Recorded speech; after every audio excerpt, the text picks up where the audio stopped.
that? Trump won. We are officially about to become second-class citizens. Here's a tip. If you ever encounter a man, this is what you can do. If you're scared, whatever, you don't want them around you, what you're gonna do is bark at them. It draws attention to yourself. They get scared. There's like a look of fear in their eyes. They all get it. And they leave you alone. So yeah, I'm sure we've all tried to be nice and they follow us home and whatever. No longer being nice, we're barking. I am experiencing this unfamiliar feeling, and I wondered if anyone else has been feeling this way. So I'm at the dog park and I feel so mistrustful. Like, I don't know who's on my side and who's on the other side. I mean, I know we're gonna start wearing the blue bracelets and I think that will help, but like, does anyone else feel that? I just have this fundamental mistrust. Like, I'm just looking at everyone going, are you part of why this happened? Are you a safe person? Like, I can only imagine how the marginalized communities are feeling right now. And I also don't want people to be looking at me thinking, oh, white woman, she definitely voted for him. Like, it's a very unsettling feeling. Is anyone else experiencing that? I chose family, I chose women, I chose America. I love you. How are you going to say that trans people can't take hormones to change their bodies when you take pre-workout every day? I just want to know. I just told a Trumper wearing a Trump shirt in Palm Springs, California at the Trader Joe's, F you. And I'm insane, apparently. And I was like, yeah, no, you're right. I am fucking crazy. I have lost my mind. What do you want to do about it? You want to find out just how much? So he got out his camera and stood behind my car, and I backed out, and I just thought, if he's going to be stupid enough to stand there, I will hit him, because that's how much I don't give fucks right now. He got out of the way, and then came up to my window, and I should have just driven off. I didn't. I don't know what I said. I think I blacked out a little bit. I think I was actually working through ripping his face completely off of his stupid fucking head. No big deal. Joan, can I tell them the thing that you said on the bus the other day when you were with Mama? So Joan was with his mum on the bus recently and said out of the blue to some person on the bus, oh, my daddy does roller derby. And the person was like, oh, does he? Because the assumption is that a dad is going to be a he. And Joan says, my daddy is a she, and some daddies are ladies, and some men can marry men and some women can marry women. Did you know that? And some people are a they. And then the person got off the bus and Joan said, well, now they know everything. When he was a baby, I thought now is an opportunity to change, and so that I won't be doing that when he's much older. One of the things that's remained though is that I'm Joan's dad, and that you call me daddy, right? Yeah. When I was first transitioning, some people said that it was very unfair on him because at some point he might be bullied for it. And I just feel that that's not going to happen, because what's the worst that anyone can say? It's like, your dad used to be a guy, and he'll just be like, yeah, tell me something I don't know. Good morning. I took yesterday to be angry and miserable, and I also took yesterday to make the decision to block my father, who will still end up seeing this. So, hi, Dad. And yes, I did block him because of who he voted for, because he knows that I am trans. I have my husband who loves and supports me to the ends of the earth. I have my friends who love and support me to the ends of the earth. And I have other family members who love and support me to the ends of the earth. I doubt it. And I genuinely do not need anyone else. I cut my mother off until the day she died, and I can and will do that again. Grateful for my ability to do that safely.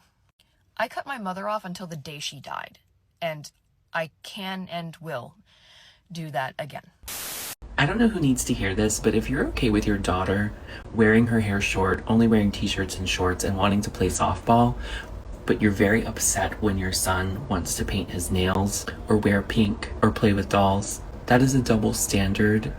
That is toxic masculine that is imposing trauma on your son that he doesn't need. And you need to unpack and work through that and let him explore, so that if he ever has anything he needs to share with you later that he won't have learned from this, that he can't. My queer body, it's none of your business.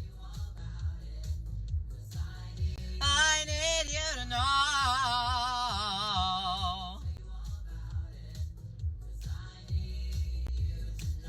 I need you to know.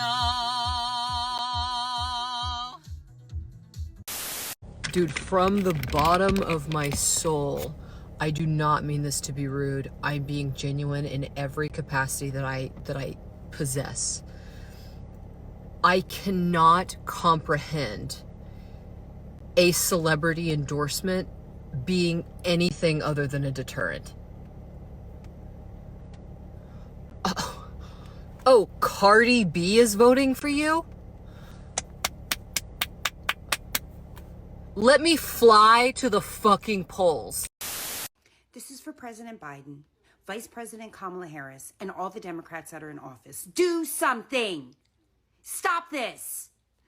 You tell us for months what a danger this man is, and now he is proving it to everybody, and you guys are nowhere to be found, and nothing is being done. People are demanding a recount. People are demanding something be done.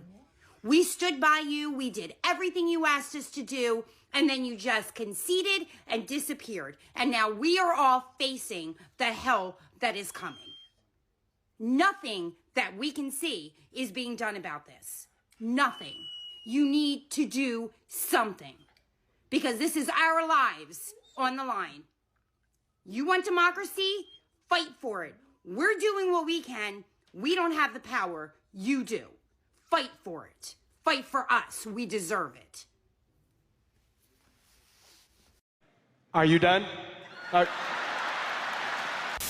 The left needs to take over the internet. For the past 4 to 8 years, the right has owned the internet. And that's been structural and intentional. Turning Point USA and PragerU was made to do this. And they have the oil money, I'll give them that. But we have everyone else. And it's because a lot of critique from inside the left has been about online activists being performative, which is fair, and there's a discussion to be had. But there's also an important discussion to be had that online discussion, online propaganda, online creation of media is a huge form of important activism that needs to be structured effectively for the left.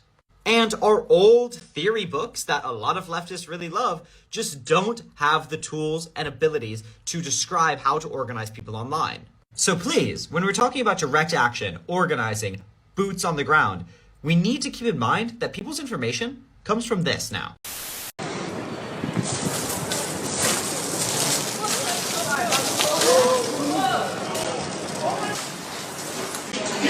Oh my goodness. Sorry. What are you? What is this? Oh my goodness.